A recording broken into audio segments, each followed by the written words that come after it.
Welcome to Chillin' 101. We hope this video helps. In this video, I will explain how to put a Nissan Murano in neutral.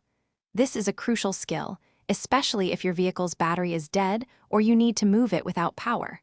First, you'll need to locate the small shift lock release cover, usually found near the base of your gear selector. Once you find it, gently pry it open with a small flathead screwdriver or a similar tool. This reveals the manual release mechanism. After removing the cover, you will see a small slot or button. Insert your tool, like a screwdriver or even your car key, into this slot. Press down firmly on the shift lock release mechanism. While keeping the release pressed, carefully move the shift lever from park into the neutral position.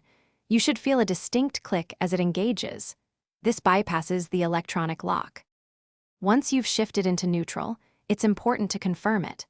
Check your dashboard display to ensure the gear indicator clearly shows N for neutral.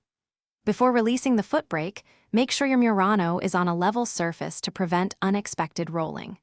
For safety, always engage the parking brake immediately after putting the vehicle in neutral, especially if you're preparing to tow or push it. This manual shift lock release method is primarily used in emergency situations, such as when your Nissan Murano's engine won't start, or the battery is completely dead. It's absolutely essential for safely towing your vehicle or moving it manually for short distances. After you've completed your task, remember to replace the shift lock release cover to protect the mechanism.